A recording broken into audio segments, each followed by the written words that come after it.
saya tu.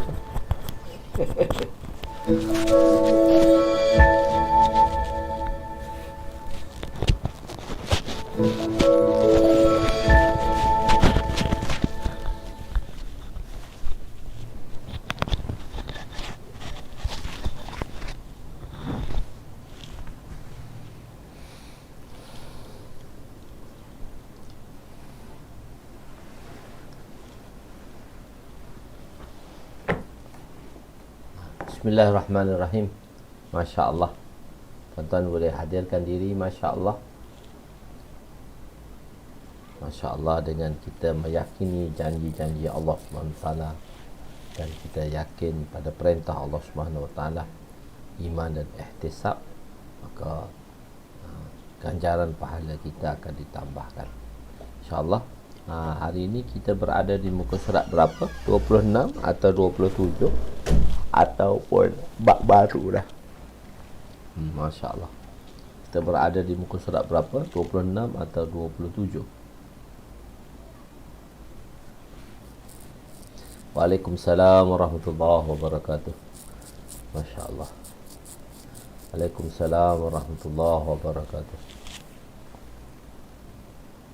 Jeff, 38 dah. Ya ke 38? Oh, dah 38 dah. Ustaz terlewat. Oh, 38 dah.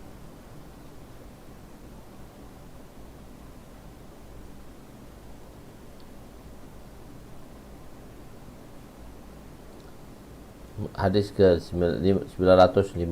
Masya Allah. Masya Allah. Tuan-tuan boleh hadirkan diri, insyaAllah. Masya Allah. Bismillahirrahmanirrahim. Assalamualaikum warahmatullahi wabarakatuh. Subhanaka la ilma lana illa ma'allamtana innaka antal alimul hakim. Wa la hawla wa la quwwata illa billahil aliyyil azim.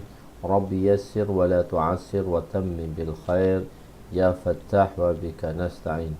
Nahmaduhu wa nusalli wa nusallim ala rasulihil karim wa ala alihi wa ashabihil fatihina bihadihim ilal haqiqatil majaza. Amma ba'du. A'udhu billahi minasyaitanir rajim. Bismillahirrahmanirrahim. Wal 'asri innal insana lafi khusr illa allazina amanu wa 'amilus salihat wa tawasaw bil haqqi wa tawasaw bis sabr. Sadaqallahul azim. Wa qala Nabi sallallahu alaihi wasallam, la yu'minu ahadukum hatta yuhibba li akhi ma yuhibbu li nafsihi. Ya, malam ni kita berada di bab doa fit tasyahud. Bab doa di dalam tasyahud. Hadis yang ke-950-20. Nabi memberi salam selepas solat sehingga kelihatan pipi baginda yang mulia. Bismillahirrahmanirrahim.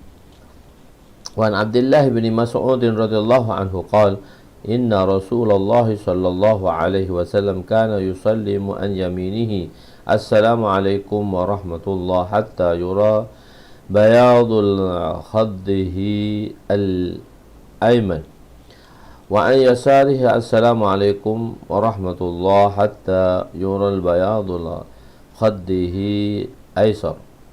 رواه أبو داود والترمذي والنسائي ولم يذكر الترمذي حتى يرى البياض خده.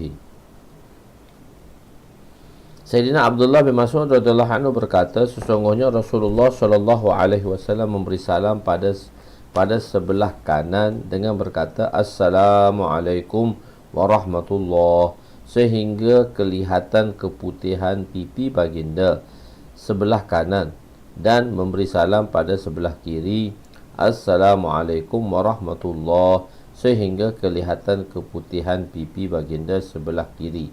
Hadis riwayat Imam Abu Daud, Imam Tirmizi dan Imam Nasa'i.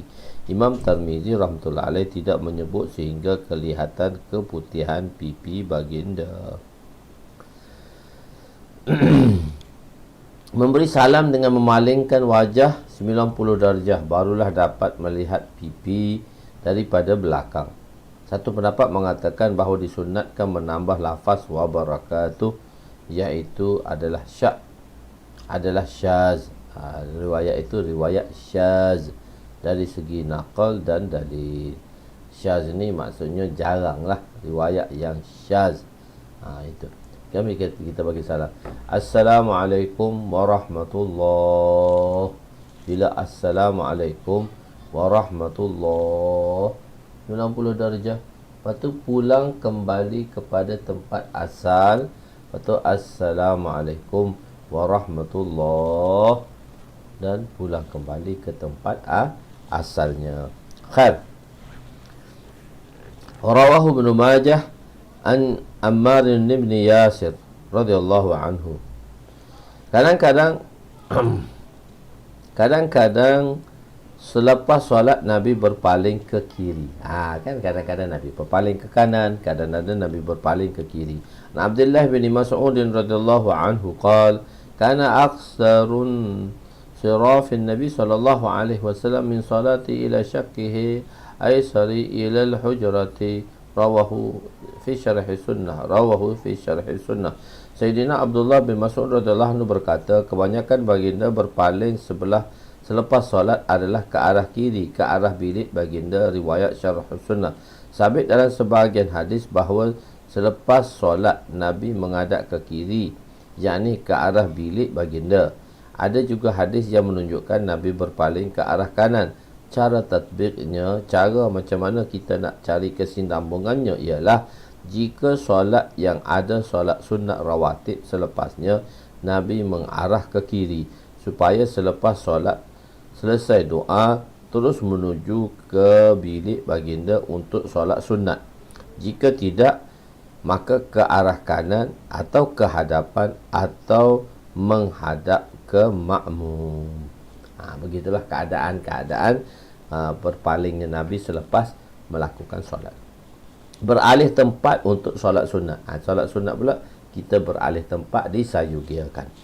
Wa an Ata'in al-Khurasani anil Mughirati radhiyallahu anhu qala Rasul sallallahu alaihi wasallam la yusalli al-imam fi mawdi'i allazi shalla fihi hatta yatahawwala. Rawahu Abu Daud. Wa qala Ata'un al-Khurasani lam yudrikil Mughirah. Hada Ata al-Khurasani rahmatullah alaih meriwayatkan bahawa Sayyidina Mughirah radhiyallahu anhu bahawa Rasulullah sallallahu alaihi wasallam bersabda, janganlah seorang imam itu solat pada tempatnya, melainkan dia beralih tempat. Hadis riwayat Imam Abu Daud dan beliau berkata, hada Ata al-Khurasani tidak bertemu dengan Sayyidina Mughirah bin Syu'bah. Penerangan, sebaliknya tempat solat sunat bukan pada tempat solat fardu, supaya banyak tempat boleh dijadikan saksi di akhirat kelak. Kerana itulah mustahab memperbanyakkan ibadat di banyak tempat, atau orang yang datang lewat dapat mengetahui bahawa solat fardu dah selesai. Jadi kalaulah imam tu dia sembahyang sunat di tempat lain, jadi orang datang, oh sembahyang fardu dah selesai dah, Pak Imam tak duduk tempat sembahyang sunat dah tu. Begitu. So ada beberapa perkara lah yang nak ditunjukkan daripada sini. Jangan seorang imam perkataan imam hanya qaid saja, qaid ittifaqi, secara sepakat. Biasanya sahaja, bukannya qaid ihtirazi, maknanya imam sahaja yang tak boleh berubah, imam sahaja yang kena berubah, orang lain tak berubah. Tidak. Makmum juga samalah hukumnya. Jika tidak beralih tempat, tidaklah haram, kerana diriwayatkan dalam kitab Mirqat bahawa Sayyidina Ibnu Umar solat pada tempat beliau menjadi imam. Sayyidina Abdullah bin Umar, dia sembahyang situ senang, mungkin tempat dia, mungkin ada dalil dan mungkin ada masalah-masalah yang tertentu yang dibuat sedemikian.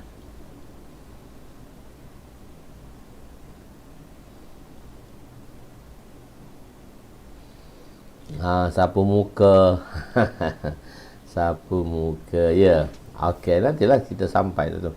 Larangan daripada makmum bangun sebelum imam bangun.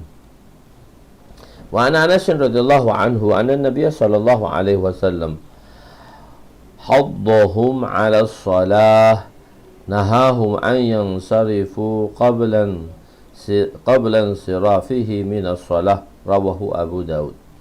Sayyidina Anas radhiyallahu anhu meriwayatkan bahawa Nabi menggalakkan mereka untuk bersolat dan menegah mereka daripada beredar sebelum baginda bangun daripada solat.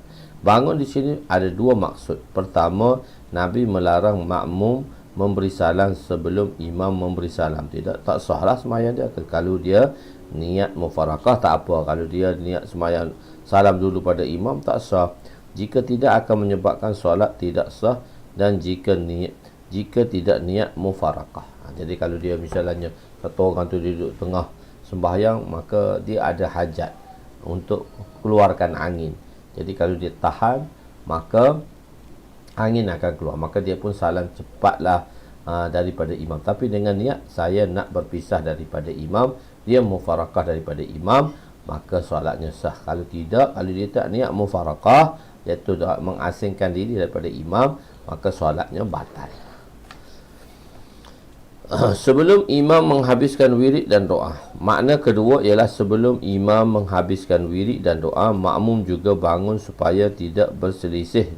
Makmum jangan bangun supaya tidak berselisih dengan jemaah wanita.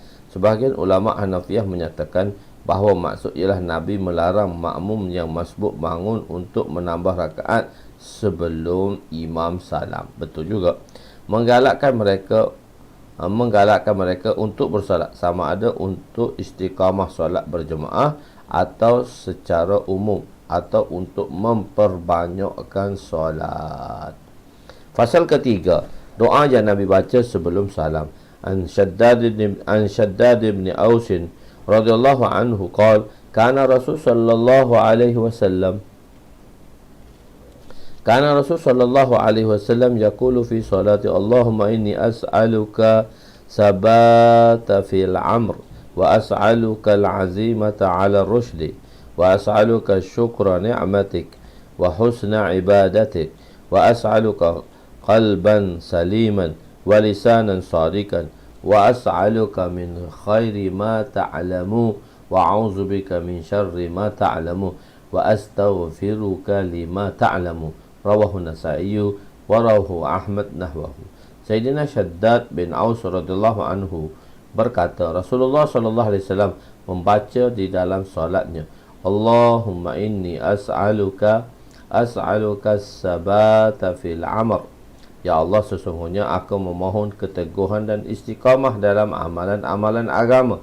Wa as'aluka al-azimata 'ala ar-rusyd.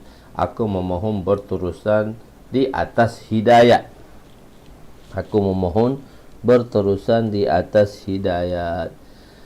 Allahu Akbar. Wa as'aluka syukra ni'matik. Dan aku memohon daripadamu supaya aku dapat bersyukur akan nikmatmu. Dan wa husna ibadatik. Dan beribadat dengan baik kepadamu. Wa as'aluka qalban salima. Dan aku memohon hati yang sejahtera, lidah yang benar, wa lisanan sadiqa. Wa as'aluka min khairi ma ta'lamu wa a'udzu bika min syarri ma ta'lamu wa astaghfiruka lima ta'lamun. Aku berlindung denganmu daripada keburukan dan kejahatan segala yang engkau mengetahui. Aku memohon ampun daripadamu terhadap dosa-dosa yang engkau maha mengetahui. Hadis riwayat Imam Nasa'i, Imam Ahmad meriwayatkan seumpamanya. Zahir doa ini dibaca di akhir solat.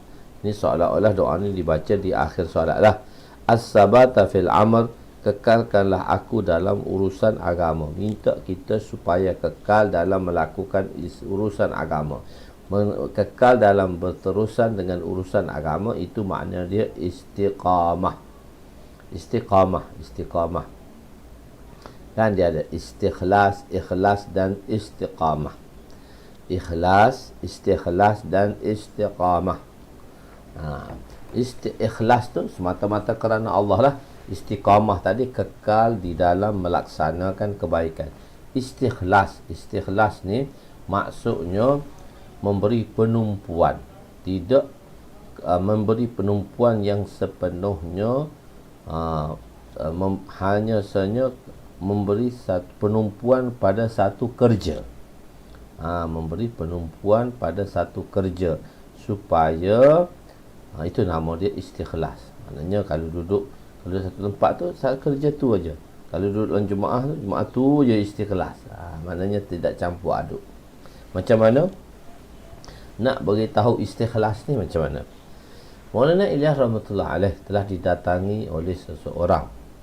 Dia kata, "Tuan, saya ni bekerja, saya telah bekerja dengan satu orang kaya yang selalu mengikut jemaah tuan. Saya bekerja dengan dia. Saya koli dia. Saya dah lama dah saya bekerja, hampir 20 tahun dah. Daripada muda sampai tua saya bekerja dengan dia. Tapi dia telah buang saya daripada bekerja. Dia telah buang saya daripada bekerja. Dan dia tidak beritahu apa sebab dia buang saya dalam kerja tadi. Dia buang saya dalam kerja tadi. Apa sebab dia buang saya daripada kerja? Saya dah kerja sedangkan saya dah bekerja selama 30 tahun dengan dia. Satu orang nawab tadilah, satu orang kaya lah. Maka Maulana Ilyas rahmatullah alaih telah panggil orang kaya tadi, nawab tadi. Dia kata, "Kenapa kamu buang kerja orang yang telah bekerja dengan kamu selama 30 tahun, beberapa puluh tahun dah dia bersama dengan kamu, kamu buang dia bekerja tanpa ada sebab. Kamu kata, kamu dibuang kerja sahaja." Dia kata, "Tuan, begini. Semasa dia bekerja dengan saya, dia bekerja bersungguh-sungguh. Dan dia bekerja bersungguh-sungguh. Dia bekerja dengan bagus, elok. Dan saya tak ada apa-apa pun dengan dia. Cuma dia kata, semasa dia kerja dengan saya, dia bekerja dengan saya ni, mula-mula bagus. Tetapi di akhir hayat, maksudnya oleh kerana dia dah mahir lah, oleh kerana dia dah lama dengan saya, jadi maka dia telah buka satu kedai. Dia telah buka satu kedai untuk anak dia. Tapi dia masih bekerja dengan saya. Tapi dia telah buka satu kedai untuk anak dia.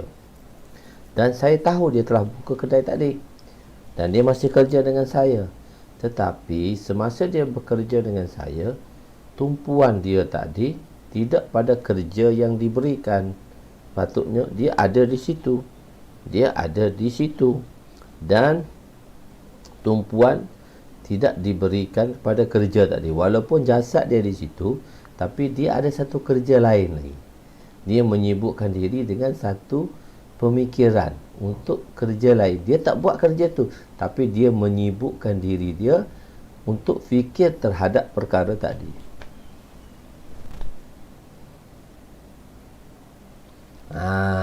Begitu. Jadi dia walaupun jasad dia di situ, tapi dia telah fikir kedai anak dia laku ke, tak laku ke, macam mana untung ke, tak untung hari ni. So, dia walaupun bekerja dengan saya, tapi pemikiran dia tadi duduk pada kedai anak dia. Jadi sebab tu saya buang dia, biar dia kerja sepenuhnya untuk kerja kedai yang dia telah buka untuk anak dia tadi. Sebab apa? Dia tidak istikhlas. Itu makna dia istikhlas. Buat kerja, ada dalam kerja di situ, tapi memikirkan perkara yang lain, melakukan perkara yang lain. Ada kerja lain dia buat. Dia tak buat kerja tu, tapi dia fikir kepada kerja itu. Maka sebenarnya dia tidak istikhlas. Itu makna dia istikhlas. Boleh faham makna istiqamah? Istiqamah tu sabatlah, berkekalan. Istikhlas ni maksudnya dia hanya satu kerja je. Dia tidak boleh lebih daripada kerja lain. Semasa buat kerja tu, dia tak perlu fikir kerja lain. Kerja tu sahaja yang dia buat. Itu nama dia istikhlas. Dia tak buat kerja lain, tapi dia fikir kepada kerja yang lain. Maka penentuan dan fikir dia tadi menyebabkan usaha yang sepatutnya dia buat tak sempurna. Itu namanya istikhlas. Tumpu dan fokus. Yalah, tumpu dan fokus satu. Itu tumpu dan fokus tu. Istikhlas ni maksudnya dia tak campur aduk dengan kerja lain. Dia ada kerja nombor dua dia. Duduk fikir kerja hak lain. Benda tu, kerja tu dia tak buat juga, tapi dia fikir pada kerja tadi. Itu nama dia istikhlas. Khair. syukra ni'matik. Janganlah tarik nikmat daripadaku. Tanda part time job. Part time job tak juga, bukan part time job. Dia tak ambil part time job. Part time job tak kena. Dia duduk kerja di tempat itu. Fikir dia tu pada benda lain, tempat lain. Begitu. Tu maksudnya istikhlas. So saya nak terangkan di sini makna istikhlas. Dia duduk di situ, dia duduk di kedai tu, dia duduk jual kat kedai tu, dia duduk bekerja dengan orang tu, tetapi fikir dia tak ada pada kedai yang lain. Kedai yang lain, yang mana kedai tu dia buka untuk anaknya. Itu maksudnya istikhlas. Bila kita buat kerja, kita kena istikhlas dengan satu-satu kerja. Kita kena istikhlas dengan satu kerja. Okey. Jadi tanda mensyukuri nikmat ialah dengan menggunakan nikmat pada tempat yang Allah redha. Tanda kita guna nikmat, tanda kita syukur nikmat tadi, dia tak panggil kufur nikmat. Itu kita syukur kepada nikmat. Iaitu kita kata kita syukur kepada nikmat. Kita syukur nikmat ni iaitu kita gunakan nikmat tadi pada tempat yang Allah redha. Kalau kita gunakan nikmat yang Allah bagi dan kita gunakan nikmat itu pada tempat yang Allah tak redha, maka itu dia panggil tidak mensyukuri nikmat. Qalban saliman. Aku memohon hati yang suci daripada kufur. Hati qalban, hati yang begitu salim, yang suci, yang sejahtera daripada kufur, syirik, kebencian, permusuhan, kedendaman, sifat dendam dan sifat-sifat mazmumah, iaitu sifat yang tidak disuka dan disenangi. Okey. Min khairi ma ta'lamu, kebaikan yang engkau mengetahui. Ini adalah permintaan supaya diberi segala kebaikan. Berilah peluang kepadaku untuk melakukan semua kebaikan. Min tadi memberi makna min di sini untuk tab'id. Maka maknanya kalau boleh mahu semua kerja, tapi tiada siapa mampu buat semuanya. Jadi didatangkan min untuk menunjukkan bahawa tawaduknya, iaitu sebanyak mana yang engkau tahu aku mampu lakukan. Min tu kalau sebab apa tak semua kerja kita boleh buat. Jadi min tadi nak menunjukkan sebahagian kerja sahaja. Tapi di sini atas dasar tawaduk lah. Atas dasar tawaduk. Sebahagian ulama mengatakan min apabila dalam kalam musbit, seperti mana mim tadi pada kalam musbit. Min khairi ma. Min tu kalam musbit. Dia betul bukan untuk nafi, untuk penafian. Sebahagian ulama mengatakan min dalam kalam musbit seperti mana boleh memberi makna tabi'iyah, memberi makna tabi'iyah, memberi makna tabi'iyah, tabi'iz, memberi makna tabi'iz, juga memberi makna zaidah, seperti ayat qad kana min matarin, dah hujan dah, begitu. Jadi maknanya mengikut pendapat ini, sebanyak mana kebaikan yang engkau tahu untuk aku, sebanyak itulah aku pohon. Jadi aku nak buat kebaikan sebanyak mana yang engkau tahu, dan sebanyak mana yang engkau tahu yang mana aku boleh melakukannya, maka aku memohon supaya aku dapat melakukan kebaikan tersebut. Perkataan Nabi selepas tasyahud, hadis ke-956-18.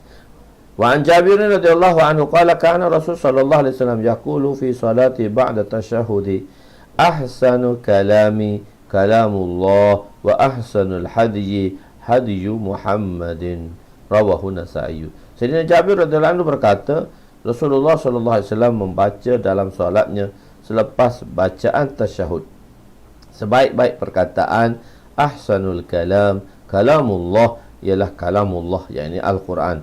Sebaik-baik petunjuk hadi, baik-baik petunjuk adalah petunjuk Nabi SAW. Petunjuk atau tarikah. Hadi ini boleh terjemuh dua, petunjuk atau petunjuk, hidayat, petunjuk. Huda al-hadi, petunjuk, iaitu memuji jalan petunjuk. Memuji kalamullah, memuji kalamullah adalah memuji Allah. Memuji jalan petunjuk Rasulnya adalah memuji Nabi. Adalah maksud hamad dan salat. Jadi sepatutnya dalam doa perlu ada hamad dan salat. Jadi dalam doa tu atas tujuan apa? Kita kena ada pujian kepada Allah dan selawat ke atas Nabi. Dalil Imam Malik. Kenapa dalil Imam Malik di sini?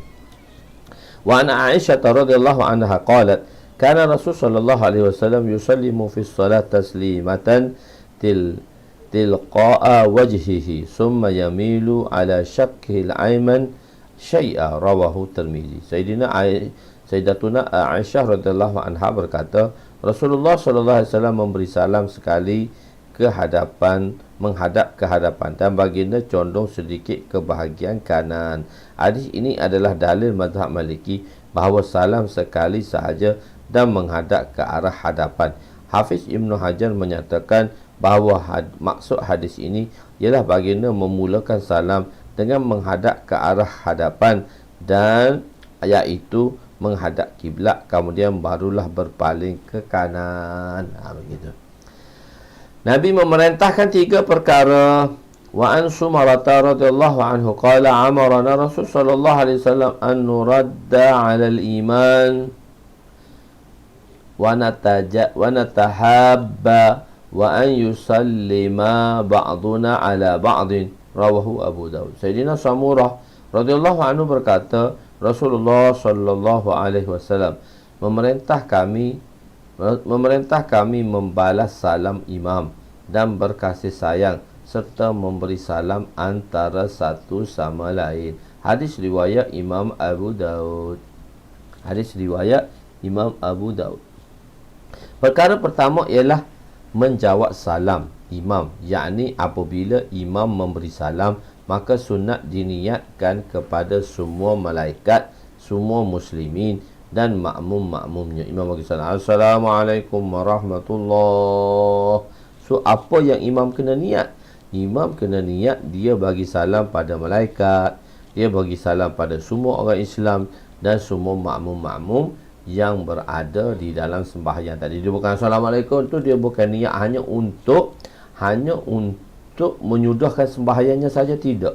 Dia kena niat tu malaikat supaya pahala dia besar. Dia kena niat satu orang tadi niat kepada para malaikat. Begitu, memberi salam sebelah kanan. Jadi dalam salam makmum yang berada di sana. Okey. Dan dalam salam pula makmum tadi salam imam, dia niat apa? Dan selepas tu salam makmum. Jadi dalam salam makmum yang berada di sebelah kanan. Jadi makmum duduk sebelah kanan imam. Dia niat menjawab salam imam, dan makmum yang berada di sebelah kiri ketika memberi salam sebelah kiri, dia niat untuk makmum sebelah kiri. Begitulah sebaliknya bagi makmum yang berada di sebelah kiri. Apabila kita niat begitu, maka pahala akan diperolehi sebanyak mana yang diniatkan. Sebagaimana Nabi bersabda, wa innama limri'in manawa. Kita dah bahaskan dah. Maka dalam wa innama limri'in manawa ni, kita boleh ta'addudi niat, boleh memperbilangkan niat. Sebanyak mana memperbilangkan niat, sebanyak itulah pahala akan diberikan, tapi atas dasar yang sunat sajalah. Perkara kedua ialah apabila kita berkasih sayang, maka hendaklah atas dasar imani. Ana uhibbuka fillah, ana uhibbuka fillah. Ahabba, ana uhibbuka fillah. Maknanya kita semata-mata berkasih sayang kerana Allah. Apabila perasaan cinta datang, apabila apa sahaja yang dilakukan pada kita, kita tak kisah dan kita maafkannya. Bila kita dah sayang, orang buat apa pun tak apa, kita maafkan. Tapi bila kita tak suka, orang buat apa semua sekali pada kita, kita tetap mencari benda-benda yang kita rasa tak sesuai dengan apa yang telah dicakapkan oleh orang tadi. Sebab kita tidak mencintai dia. Bila kita tidak mencintai seseorang, maka walaupun orang tu buat apa, walaupun orang tu semua buat untuk kita, tapi kita tidak akan menghargai orang tersebut. Tapi kalau orang yang kita cintai, walaupun dia tak buat apa pada kita, tapi kita tetap dia sayang. Kalau dia buat sikit, lagi lah kita sayang.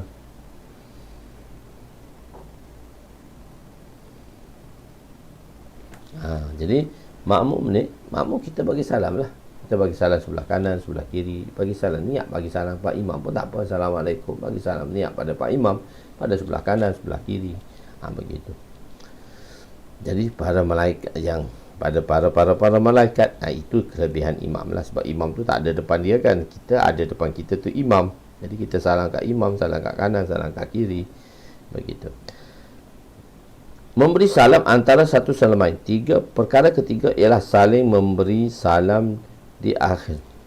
Perkara ketiga ialah saling memberi salam di akhir solat. Hadis ini diriwayatkan oleh Bazzar, ada menyebut fi solah, yakni dalam solat. Apabila tiga perkara ini ada dalam hati kita, akan datang dalam hati kita muhabbah, sayang pada umat. Mengatakan saya tidak kisah adalah selagi ianya bukan maksiat. Mengatakan tak apalah, okeylah tu, saya tak kisah sangat. Wala ubali, aku tak kisah. Tak kisah tu benda yang bukan maksiat. Saya tak kisah. Dalam bahasa Arab dikatakan ma alaihi syai'un. Ma alaihi syai'un. Saya tak kisah, Aiman tak kisah. Jadi bila kita ada perasaan dan perkataan begini, mudah kita. Ataupun ada perkataan mash, Arab dia nak cepat kat mash. Pendapat mazhab Maliki ialah seorang makmum itu memberi salam sebanyak 3 kali. Pertama, salam untuk keluar daripada solat, menghadap ke arah hadapan bersama condong sedikit ke arah kanan. Kedua, salam kepada imam. Ketiga, salam untuk makmum yang berada di sebelah kirinya. Itu babu salam.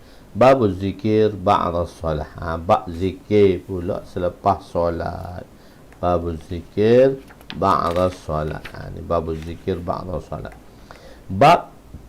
Dalam bab ini akan menerangkan mengenai zikir-zikir yang perlu dibaca selepas selesai solat. Wirid, zikir, doa, tasbihat, maka sebagainya selepas solat semuanya termasuk sebagai yang dikatakan zikir. Zikir ni ba'du zikir di luar. Kullu muti' dzakir. Kullu muti' dzakir. Setiap perkara yang membawa kita keluarkan doa. Doa itu juga salah satu daripada zikir. Doa itu juga salah satu daripada zikir. Doa itu salah satu daripada zikir. Jadi doa itu tidak terkeluar daripada zikir.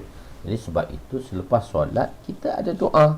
Begitu. Sebab itu kita zikir tu kita umum. Setiap benda yang membawa kita kepada taat. Jadi kita bukan hanya mengambil makna dari segi lafaz. Kita tengok dari segi lafaz. Kita tengok dari segi iqtida. Satu-satu hukum tadi. Satu-satu hukum kita tengok daripada sudut mana. Dia nak dikeluarkan hukum tu daripada sudut mana. Okey, dia panggil ibaratun nas. Satu sudut ibaratun nas. Ibaratun nas ni apa yang tertulis, apa yang tertera daripada hadis secara zahir. Yang ditulis sebiji daripada hadis itu secara zahir. Apa yang tertera. Okey, ada satu lagi, itu dipanggil ibaratun nas.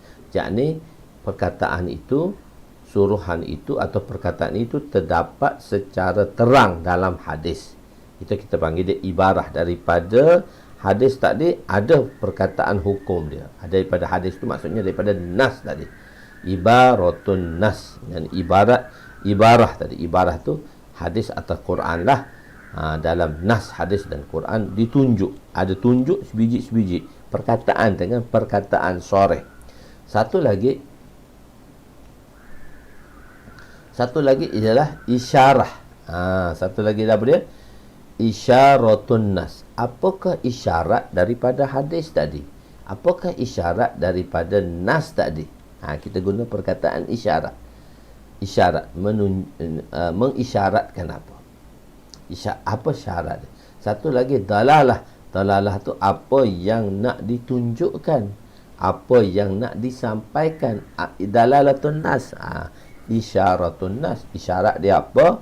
Dalalah tadi menunjukkan apa? Isyarat tu ada tanda lah. Apa tanda dia? Api. Tapi mengisyaratkan bahawa bila adanya api, maknanya adanya sesuatu perkara yang terbakar. Itu isyarat dia. Bila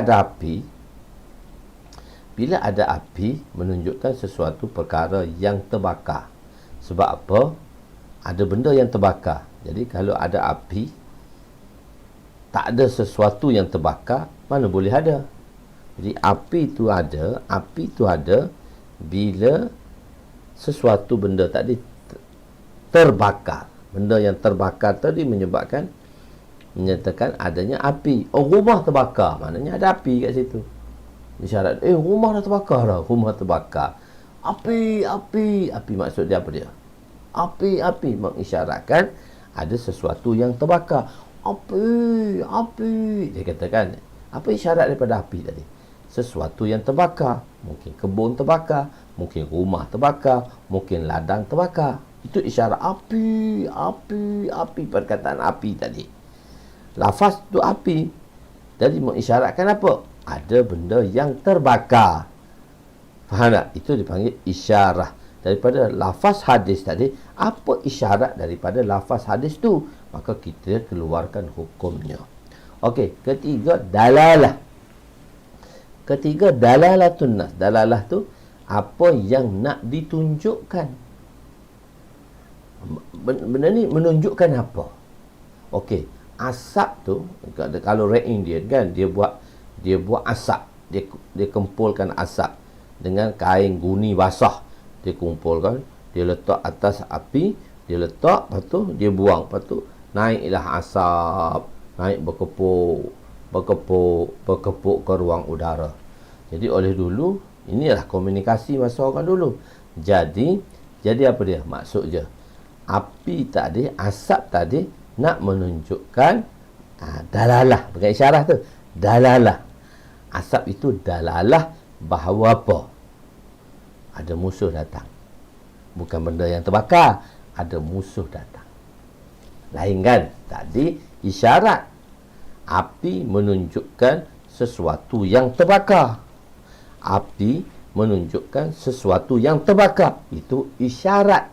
Isyarat bila adanya api, maka menunjukkan sesuatu yang terbakar. Locin, isyarat dia ada kecemasan. Locin, isyaratnya ada kecemasan. Okey. Tapi asap tu pula untuk apa? Nak menunjukkan mereka dalam bahaya. Red Indian kan, dia buat asap. Oh, asap tu dalalah dia apa? Apa yang nak ditunjukkan daripada asap tadi? Apa yang nak ditunjukkan daripada asap tadi? Iaitu adanya musuh. Itu kita panggil dia dalalatun nafs. Ibaratun nas yang soreh, yang mana termaktub di dalam tulisan. Isyarah cuma nak mengisyaratkan daripada tulisan itu, daripada ibarat tu, apa perkara yang nak diisyaratkan. Ataupun dalalah, apa perkara yang nak ditunjukkan. Dan satu lagi, iqtida. Satu lagi apa dia? Iqtida'un nas. Apa kehendak, takaza dia, keperluan dia. Apa keperluan dia sekarang? Iqtida' tu apa keperluan, apa maksud daripada hadis ni? Apa maksud daripada hadis ni? Apa maksud daripada ayat ni? Itu dipanggil. Jadi di situlah dikeluarkan hukum tadi. Dia bukan hanya ibarat. Jadi sebenarnya nak bagi tahu bab zikir. Zikir ni benda, kalau kita takrif zikir umum.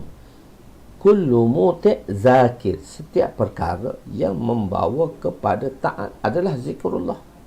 Jadi bukan zikir tu hanya wirid subhanallah itu wirid. Subhanallah itu wirid.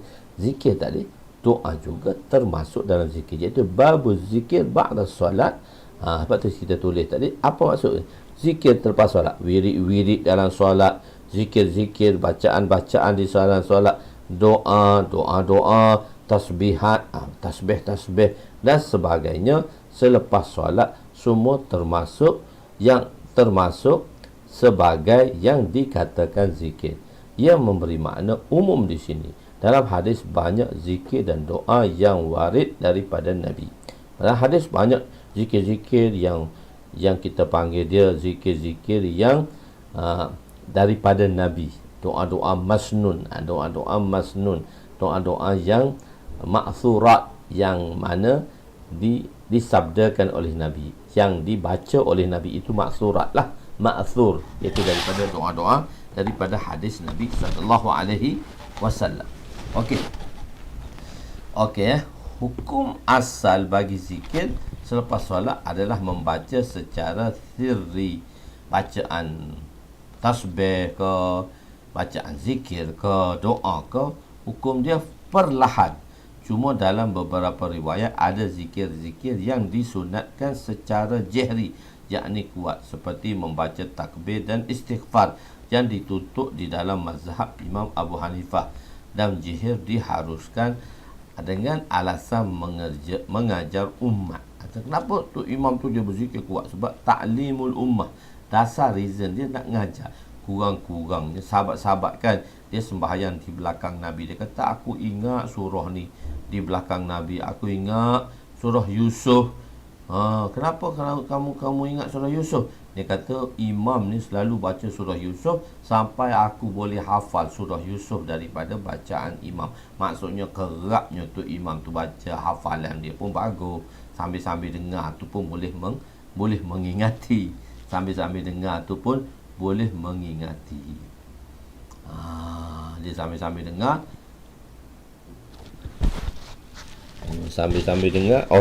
mic jatuh. Kadang-kadang tak perasan. Mic ni dia longgar sikit. Yang ni kenapa pula? Suara saya clear insyaAllah. Jadi kita banyak tu kawan-kawan yang tak nampak, mereka ni tak nampak di sini. Okey. Boleh clear. Mic jatuh mana? Okey. Mic ni dia longgar satu, bergerak sikit habis. Okey. Maulana Zakaria rahmatullah alaih dalam kitabnya Kanzul Mutawari menyatakan bahawa doa selepas solat adalah disyariatkan dan sunat di sisi mazhab yang 4. Sunat doa ni. Jadi tak jadi masalah lah. Jadi kadang-kadang dalam kitab tadi beliau menyebutkan, sedangkan mazhab Hanafi, dia kata mazhab 4 ni sunat. Cuma Imam Ahmad tadi dia tak ada doa selepas sembahyang, sebab dia kata perkataan dubur itu bukan doa selepas sembahyang, tapi doa selepas membaca tasyahud. Tadi kan ada bab membaca tasyahud, bab dalam tasyahud, dan selepas tu bab doa dalam tasyahud. So dia ambil bab doa dalam tasyahud. So dia tak ada doa selepas solat ni. Kita ambil ba'du zikir. Zikir tu umum. Jadi doa ada, tasbih ada, tahmid ada, tahlil ada, dan zikir ada. Okey. Hadis pertama, Nabi SAW, Nabi takbir selepas solat. Nabi bertakbir selepas solat. Hadis yang 959. Wa an Ibn Abbas radhiyallahu anhuma qala kuntu a'rifu inqidha'a salati Rasulullah sallallahu alaihi wasallam bitakbir, muttafaqun alaih. Sayyidina Ibn Abbas radhiyallahu anhuma berkata, aku mengetahui selesainya solat Rasulullah dengan takbir. Assalamualaikum warahmatullahi, Assalamualaikum warahmatullahi, Allahu akbar. Sebelum istighfar tu kita kata takbir dulu, bukan astagfirullahalazim, Allahu akbar. So Sayyidina Abdullah bin Abbas ni dia kata aku tahu dah Nabi dah selesai sembahyang, sebab selepas Nabi salam Nabi bertakbir Allahu akbar. Selesainya solat Rasulullah dengan takbir. Ulama berselisih pendapat berkenaan maksud sabdaan tadi. Apa maksudnya dengan takbir? Sebagian ulama berpendapat maksudnya ialah zikir selepas solat. Sebahagian ni pendapat pertama kata tak, maksud dia zikir selepas solat. Pendapat yang lain ialah takbir yang diucap ketika setiap bangun dan turun daripada solat. Fuqaha berpendapat maksudnya ialah setiap hai'ah, keadaan yang baginda berpindah di dalamnya, berpindah daripadanya ke keadaan yang lain dalam solat. Akan tetapi maksud kedua ketiga tidak berkaitan dengan bab sebagaimana yang dikatakan oleh Imam Tibi. Kedua ketiga ni tak ada, dia tak termasuk dalam bab. Keempat ialah takbir itu ialah wirid bersama tasbih tahmid. Baginda bertakbir, ada riwayat kata 33, kadang-kadang 10 setiap daripada kalimah tadi. Ada juga wirid daripada Nabi baca 10. Begitu. Dan kelima, para sahabat dan Nabi bertakbir sekali, 3 kali atau berulang-ulang kali selepas solat. Takbir pada hari tasyrik. Qadhi Iyad rahmatullah alaih berkata bahawa Sayyidina Ibnu Abbas tidak selalu datang solat berjemaah ketika itu kerana masih kecil. Ketika itu. Jadi Sayyidina Abdullah bin Abbas ni kecil, dia tak datang sembahyang lagi.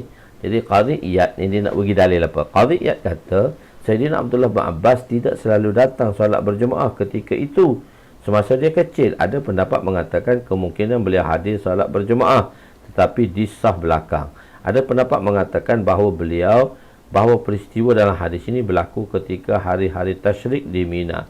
Baginda berwirid dengan suara perlahan melainkan takbir. Hukum asal berzikir selepas solat adalah secara perlahan. Imam Baihaqi dan ulama lain berdalilkan daripada tuntutan berzikir secara perlahan selepas solat dengan hadis yang terdapat di dalam kitab Sahihain. Annahu alaihi salam amarahum bitarki ma kanu alaihi min rafi'is saut bitahlil والتكبير وقال إنكم لا تدعوا أصما ولا غائبا إنه معكم إنه سميع قريب.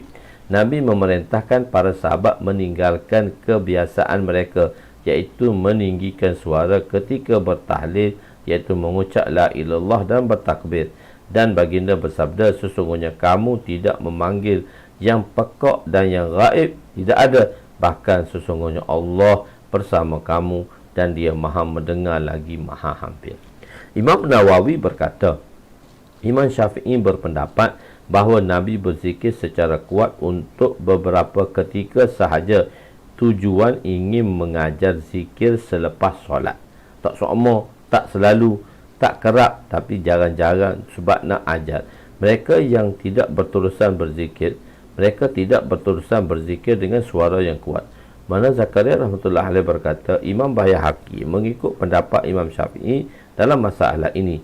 Beliau meletakkan satu tajuk dalam kitab beliau dengan tajuk Bab Imam berzikir dengan kuat apabila ingin mengajarnya.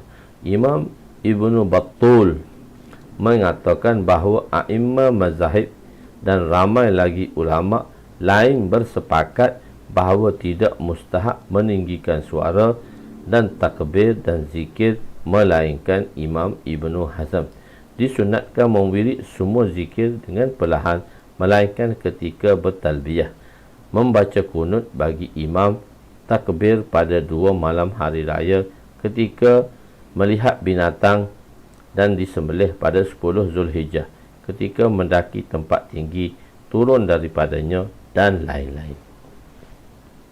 Dia ni tidak wirid dengan kuatlah dan berdoa. Bacaan Nabi selepas salam. Wa an Aisyah radhiyallahu anha qalat, kana Rasul sallallahu alaihi wasallam idza sallama lam yaq'ud illa miqdara ma yaqulu Allahumma antas salam wa minkas salam tabarakta ya zal jalali wal ikram, rawahu Muslim. Sayyidatuna Aisyah radhiyallahu anha berkata, apabila Rasulullah sallallahu alaihi wasallam memberi salam, baginda akan duduk hanya sekadar waktu menyebut Allahumma antas salam wa minkas salam Tabarakta ya zal jalali wal ikram. Ya Allah, engkaulah zat yang maha sejahtera, daripada mulah kesejahteraan. Maha tinggi engkau, wahai zat yang maha mulia, yang memiliki segala keagungan dan kemuliaan. Selepas solat, Nabi tidak terus solat sunat. Selepas solat, Nabi tak terus main sunat. Selepas solat yang disunatkan, selepas solat yang disunatkan untuk sunat rawatib selepasnya. Nabi mana? Selepas solat yang disunatkan solat rawatib selepasnya, Nabi tak terus sembahyang sunat. Nabi akan duduk berzikir lebih pendek berbanding solat selepas solat yang tidak disunatkan. Nabi akan duduk berzikir lebih pendek berbanding selepas solat yang tidak disunatkan, solat sunat rawatib selepasnya. Jadi duduk ketika itu sabit, bukan terus bangun. Maknanya lepas salam kan, kebanyakan Assalamualaikum, Assalamualaikum. Mana kebanyakan jemaah-jemaah bangun. Kebanyakan ahbab-ahbab kita bangun, pergi terus main sunat. Tak, duduk dulu bersama imam, tasbih dulu, wirid dulu bersama imam, doa, lepas tu bangun. Jadi okeylah, kadang-kadang ada keperluan untuk ada sesuatu perkara, mungkin urgent ke, benda-benda yang urgent. Okeylah, jangan sekali. Tapi takkanlah setiap hari, setiap sembahyang tu yang mana ada selepasnya sunat, kita Assalamualaikum, Assalamualaikum, terus duduk, bangun sekejap, terus main sunat. Tak bolehlah. Ini perkara yang tak disunatkan. Sebab kita belajar agama, kita buat usaha agama ialah untuk kita menghidupkan sembahyang, untuk kita menghidupkan sunnah Nabi SAW. Jadi kita tak perlu tergesa-gesa kepada solat, dan kita tak terus sembahyang sunat selepas kita sembahyang fardu. Tu ingat semua tu, kena ada wirid dulu. Kalau saya balik kampung, dengan lepas sembahyang kita wirid, tapi kita tengok ahbab-ahbab bangun sembahyang sunat, kita pun rasa lain. Kenapa dia orang sembahyang sunat tak ada wirid ke? Sebab tu kita kena ada wirid. Jadi duduk ketika itu sabit, bukannya terus bangun. Syekh Al-Jazari rahmatullah alaih berkata dalam kitab Tashihul Masabih, kalimah yang biasa ditambah selepasnya wa minkas salam, iaitu wa ilaika yarji'us salam fahayyina rabbana bis salam wa adkhilna daraka daras salam. Ianya tidak ada asal. Iaitu ada tambahan tu. Imam Jazari katalah wa minkas salam tu adalah wa ilaika wa minkas salam wa ilaika ya'udus wa ilaika yarja'us salam fahayyina rabbana bis salam. Benda ni tak ada asal, jadi tak payah kita buatlah. Kita buat sebagaimana yang diwiridkan.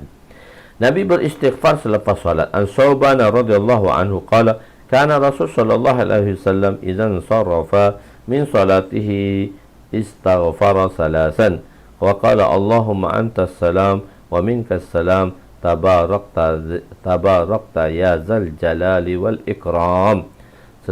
Sayyidatuna Sauban berkata radhiyallahu anhu, apabila Rasulullah sallallahu alaihi wasallam selesai solat, baginda beristighfar sebanyak 3 kali dan menyebut Allahumma antas salam wa minkas salam tabarakta ya zal jalali wal ikram. Ya zal jalali wal ikram. Ya Allah, engkaulah zat yang maha sejahtera, daripada mulah kesejahteraan. Maha suci engkau, wahai zat yang maha memiliki keagungan dan kemuliaan. Penerangan. Sabit ni benda yang dilakukan. Sabit ni subutlah benda yang dilakukan, bahawa Nabi beristighfar selepas salat. Ia dapat diketahui kerana baginda beristighfar dengan suara yang kuat. Untuk kenapa kita tahu Nabi beristighfar? Sebab kadang-kadang Nabi membaca dengan bacaan yang kuat. Kenapa Nabi baca kuat? Sebagai taklimul ummah, nak beritahu kepada makmum di belakang, ni doa yang sepatutnya kamu baca. Soalannya, kenapa Nabi juga beristighfar sedangkan baginda tu maksum? Nabi kan maksum, tak payahlah beristighfar, tak ada dosa.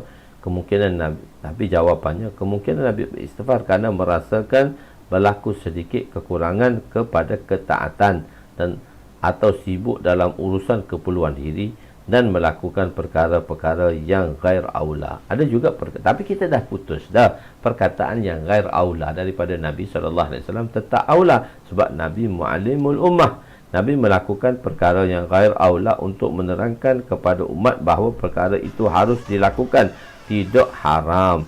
Bagi hak baginda perkara itu dilakukan dikira aula dilakukan, walaupun tidak aula, walaupun tidak disayugi dan tidak aula, tetapi dia tetap juga aula bagi Nabi. Perkara yang dianggap baik bagi orang yang baik merupakan satu keburukan bagi orang muqarrabin, orang-orang yang hampir dengan Allah. Jadi tengok, dia ada satu kaedah, hasanatul abrar sayyiatul muqarrabin. Jadi bagi orang yang baru nak buat baik, maka orang yang baru nak buat baik, maka berzikir itu dikira baiklah. Berzikir itu dikira baik. Tapi orang yang mana basahi lidahnya dengan zikrullah, kalau tidak berzikir, dia mengatakan, jadi sayyiatul muqarrabin. Jadi sayyi'ah, benda yang baik bagi orang abrar, tapi orang yang dekat, dia merupakan satu kesalahan. Walaupun benda tu tak salah. Oh, zalim engkau ni, zalim betul lah. Bawa air botol tadi nak beli, bagi kat ustaz 3, bagi kat saya 1. Bagi kat Jeff 1, bagi kat ustaz 3. Jeff dia seorang, tak apa, bagi 1. Ustaz kan nak ramai, dia tak boleh bagi 1, dia kena bagi 3. Tapi dia nak beli ni, bagi banyak kat ustaz, bagi kat Jeff sikit pula. Jadi Jeff kata, zalim kau nak beli. Sebab apa dia kata zalim? Sebab bukan zalim pun, dia dah bagi dah. Sebab kerana terlalu close, terlalu rapat. Walaupun perkara itu baik, maka dianggap salah. Jadi bagi Nabi, oleh kerana dia terlalu rapat dengan Allah, terlalu dekat dengan Allah, maka dia rasa banyak kekurangan. Atas dasar kekurangan itulah Nabi SAW beristighfar. Setiap masa kerohanan Nabi sentiasa meningkat dan berada pada tahap yang tertinggi. Kerohanian Nabi kan, iman Nabi kan sentiasa naik. Iman malaikat tu sama mendata. Iman kita tu turun, naik, turun, naik. Begitu. Apabila berasa berlakunya sedikit kekurangan pada tahap kerohanian, maka Nabi akan beristighfar. Nabi kau tinggi, dia orang tinggi. Jadi dia rasa duk rendah tu, astagfirullahaladzim, astagfirullah. Jadi beristighfar tu bukan sebab dosa, tapi beristighfar tadi sebab tidak sentiasa berada di tempat yang tinggi. Begitu.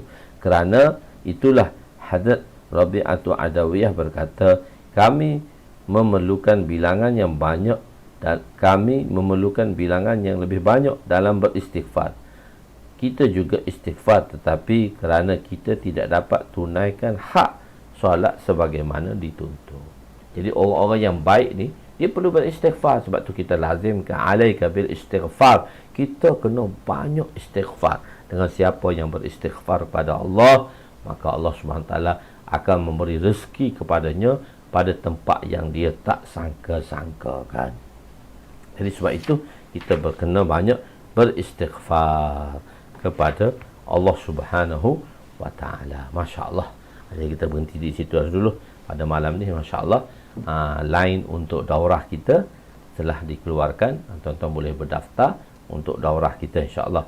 Daurah kita pada hari Jumaat malam, dan pada hari Sabtu pagi dan malam, dan pada hari Ahad malam. Itulah kebiasaanlah kita buat. Baru ni kita, oleh kerana ada perkara-perkara yang dalam tak dapat diejaskan, jadi sampai hari Isnin daurah kita, Jumaat, Sabtu, Ahad, Isnin.